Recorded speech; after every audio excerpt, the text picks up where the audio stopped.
सुगंधा और उसकी सास कांता के बीच एक अजीब सी जंग रहती थी। ये जंग थी किचन में कौन ज्यादा अच्छा काम करेगा और घर के सदस्यों के दिल जीतेगा। और उनकी इस जंग में हमेशा कुर्बान होते थे उनके दोनों पति। कैसे? आइए देखते हैं इस किचन पॉलिटिक्स की कहानी में। एक दिन किचन में, माँ जी, आज मैं बना रही हूँ मेथी की सब्जी। इस खाने से घर वालों के पेट की सारी समस्या खत्म हो जाएगी। और मैं बना रही हूँ तड़के वाली छाछ, जिसे पीते ही गैस की समस्या कभी नहीं होगी। दोनों अपने अपने खाने को लेकर टेबल पर पहुंच जाती हैं। तभी सुगंधा के ससुर उसकी बनाई सब्जी की तारीफ कर देते हैं। अरे वाह, मेथी की सब्जी भी बनी है, बड़ी ही स्वादिष्ट है। वाह बहू वाह। अरे बहू, लेकिन इसमें इतनी सारी मेथी बर्बाद करने की क्या जरूरत थी? देखिए माँ जी, ये तो वो मेथी है जो आप रात में भिगोकर सुबह उसका पानी पीती हैं, और जो मेथी फेंक देती हैं उसी से मैंने ये सब्जी बनाई है। अरे वाह बहू, तुमने तो बड़ा ही समझदारी का काम किया।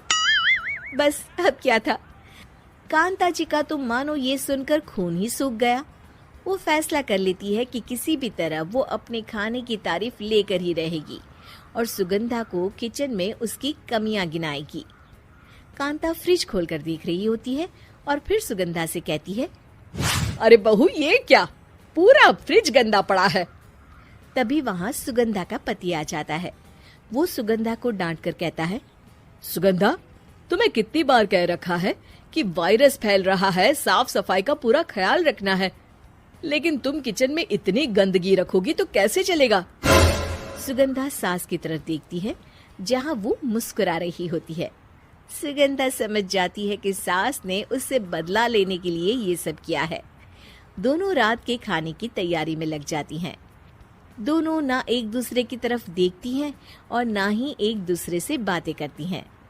रात को खाने की टेबल पर एक एक कर दोनों कई तरह के अलग अलग व्यंजन टेबल पर लगा देती हैं और अपने अपने पति के पास जाकर खड़ी हो जाती हैं। अरे खाइए जी खाइए, मैंने बड़ी मेहनत से बनाया है। प्लेट में वो खाना डालती हैं। सुगंधा भी दोनों की प्लेट में खाना डालते हुए कहती है, बड़ी ही मेहनत लगी है इस खाने को बनाने में। हाँ, दोनों को ना चाहते हुए भी सारा खाना खाना पड़ता है। कहीं दही तो कहीं मलाई तो कहीं मसाला।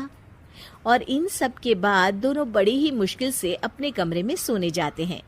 लेकिन अगली सुबह सुगंधा का पति चिल्ला रहा होता है, हाय रे, हाय मेरा तो पेट खराब हो गया, हाय माँ बहुत दर्द हो रहा है। तो वहीं कांता के कमरे से भी कुछ ऐसी ही आवाज आने लगती है। हे भगवान, इस सास बहू की लड़ाई हमारी जान लेकर रहेगी। जाओ कोई डॉक्टर को बुला कर लाओ। डॉक्टर आते हैं। दोनों को देखकर कांता और सुगंधा से कहती हैं, देखिए, आप दोनों इन्हें खाने में हल्का ही दीजिएगा।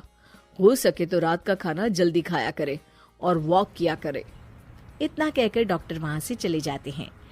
जिसके बाद एक बार फिर से दोनों बहुएं किचन में जाती हैं और खाना बनाने में लग जाती हैं। रात में खाने के टेबल पर दोनों एक बार फिर से खाना लगाने लगती है।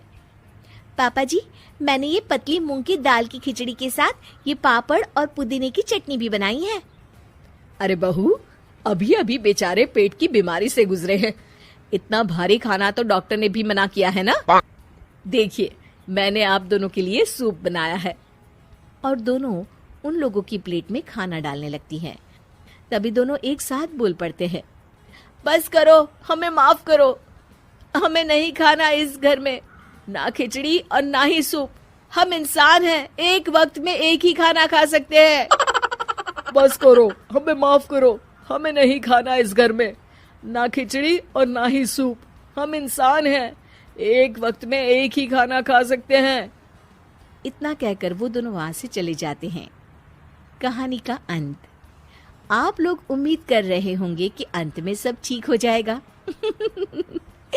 नहीं जनाब, अगर सास बहू के बीच सब ठीक हो जाए तो आप ये सीरीज देखे ही क्यों? तो मजा लीजिए इस चैनल में सास बहू से जुड़ी कहानियों का, क्योंकि ये ऐसा रिश्ता है जिसकी मिठास उसकी खटास में हमेशा ज्यादा ही रहती। अरे बिद्दू, आज घर में बहुत काम है। आज तुझे स्कूल जाने की जरूरत नहीं है। लेकिन दादी, आज तो स्कूल में मेरा टेस्ट है। अरे एक दिन स्कूल नहीं जाएगी तो ऐसी कौन सी तेरी कलेक्टर की पढ़ाई छूट जाएगी। वैसे भी मैं देख रही हूँ आजकल तो बड़ी ढीठ हो गई है। अपनी दादी की बातें सुनकर बिंदु नाराज हो जाती है। तभी उसकी माँ कहती है, अरे बिंदु, इतनी छोटी बात पे मुंह फुलाने की क्या जरूरत है। दादी बिल्कुल सही कह रही हैं। लड़कियों को तो घर के काम काज सीखना चाहिए। अरे बहू, रमेश के लाड़ प्यार ने इसे बिगाड़ रखा है। कम से कम तू तो मेरी बात समझती है। अच्छा, मेरी पूजा का समय हो गया है, मैं पूजा करने जा रही हूँ। इतना कहकर रमेश की माँ वहां से चली जाती है। इस तरह बिंदु की दादी और माँ दोनों अक्सर उसे घर के कामों में ही उलझा कर रखते थे। कुछ दिनों के बाद राजू और बिंदु के 10वीं के रिजल्ट्स आते हैं। दोनों बच्चे दादी को अपना अपना रिपोर्ट कार्ड दिखाते हैं। शाबाश मेरे लाल, तू तो बड़े अच्छे नंबरों से पास हुआ है। तभी बिंदु कहती है, दादी मैं भी अच्छे नंबरों से पास हुई हूँ। रमेश की माँ बिंदु को अनदेखा करते हुए कहती है, हाँ हाँ ठीक है, अभी यहाँ खड़ी क्या कर रही है, सुन लिया मैंने। जाकर मेरे लिए चाय बना कर लिया। बिंदु उदास होकर चाय बनाने किचन में चली जाती है। तभी राजू कहता है, दादी मैं क्रिकेट के कोचिंग सेंटर में एडमिशन लेना चाहता हूँ। अरे वाह राजू बेटा, ये तो तूने बड़ी अच्छी बात कही। तू कल ही अपना एडमिशन करा ले, जितनी भी फीस होगी मैं दे दूंगी। अरे एक दिन मेरा पोता विराट कोहली बनेगा। इस तरह अक्सर रमेश की माँ अपनी पोती बिंदु के साथ दुर्व्यवहार करती थी। कुछ दिनों के बाद रमेश की माँ और उसकी पत्नी दोनों सास बहू मिलकर राजू का एडमिशन अच्छे स्कूल में करवा देते हैं, लेकिन बिंदु का एडमिशन नहीं करवाते। इस बात से नाराज होकर बिंदु अपनी दादी से कहती है, लेकिन दादी मुझे भी आगे की पढ़ाई करनी है। अरे क्या करेगी आगे की पढ़ाई लिखाई करके हैं? आज से ये पढ़ाई का भूत अपने दिमाग से उतार दे। इतना कहकर रमेश की माँ वहां से चली जाती है।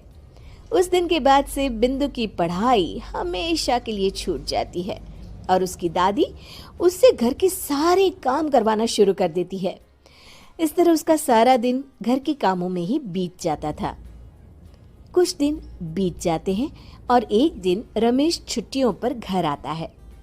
बिंदु को घर के काम करते हुए देख उससे कहता है, अरे बिंदु बेटा, तुम स्कूल नहीं गई? पिताजी, दादी ने मेरा एडमिशन कराने से मना कर दिया है। वे कहती हैं घर पे रहकर घर के काम करना सीख। अपनी माँ का ये बर्ताव देख रमेश को बहुत गुस्सा आता है और वो अपनी माँ से कहता है, माँ ये तुमने क्या किया? आगे की पढ़ाई के लिए स्कूल में बिंदु का एडमिशन क्यों नहीं करवाया? अरे बेटा, लड़की जात है, ज्यादा पढ़ लिख कर क्या करेगी? वैसे भी शादी के बाद तो इसे घर के ही काम करने हैं ना। तुम किस जमाने में जी रही हो माँ? अगर कल्पना चावला के घर वाले भी तुम्हारी सोच के होते तो क्या वो पूरी दुनिया में हिंदुस्तान का नाम रोशन कर पाती?